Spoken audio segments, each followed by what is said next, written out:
Little George, where are you now?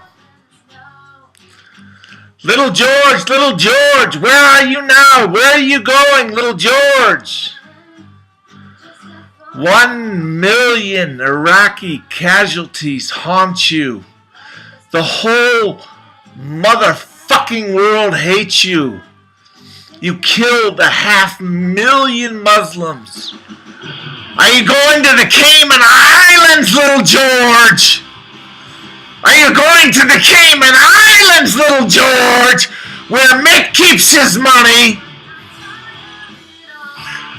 How do you possibly sleep at night as the widows and the orphans are calling you? Are you laughing, little George? Are you laughing, the great war president? Are you laughing in the Cayman Islands? Are you laughing in mountain biking? Are you laughing when you play golf? Are you laughing when you play cards and games with George Sr.? George Sr., where are you? Little George would never have attacked if it wasn't for your permission and your advice. An hour every morning he talked to you. An hour every morning he talked to you. Let's reverse the whole situation. All of our nuclear weapons are made moot. Divine intervention. And Islam decided to bring us the truth through shock and awe and bombing of Manhattan and Washington. They were going to show us the truth of the Quran. I'm calling out to you.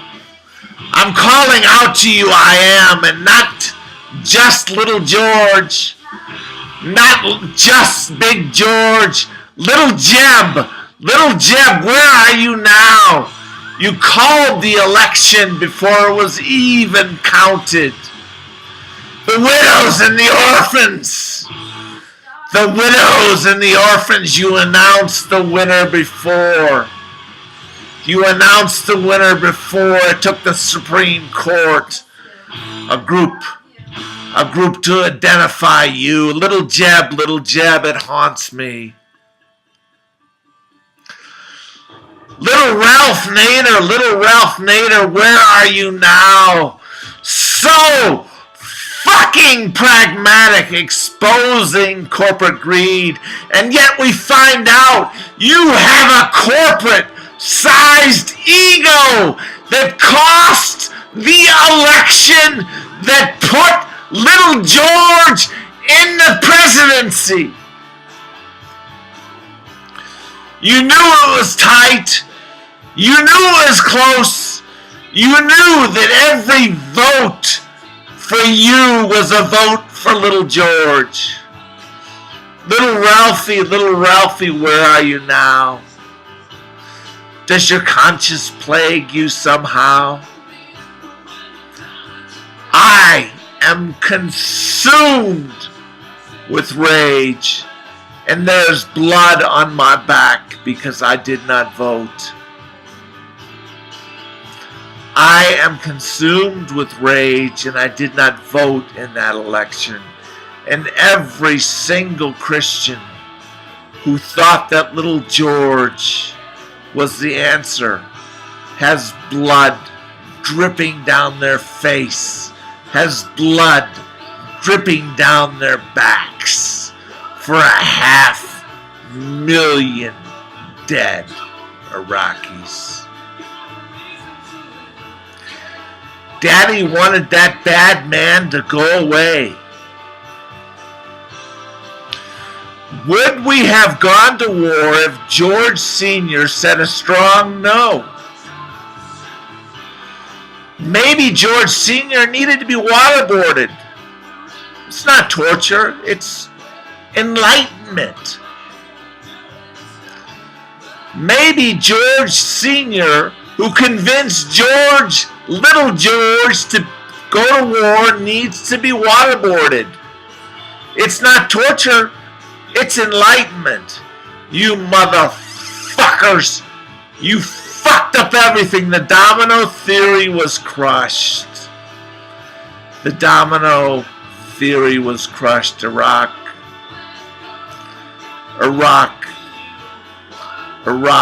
was not going to dominate the Middle East. Through Kuwait, through Saudi Arabia, you had 98% approval, Big George, when you went in. 98% approval, Big George, when you went in and drove the Iraqis out of Kuwait. If there was ever a time to follow your heart, to attack, that was the time. But you're not close. You're not close to God. You're not close to the direction of the Holy Spirit. And the most horrible mistake around was made. And everyone is paying all over the world. A worldwide recession caused by Little George.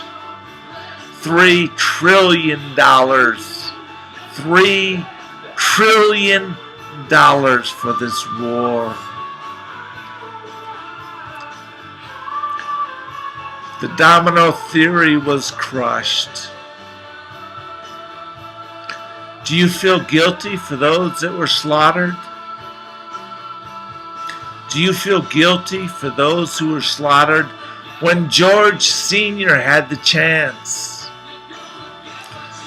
When George Sr. had the chance and the consensus of the United Nations and the entire world to invade Baghdad, he didn't have the balls to do it. And because of that,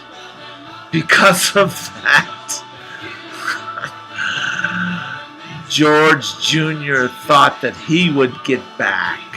He would be the great war president. He compared himself to Winston Churchill. Little George,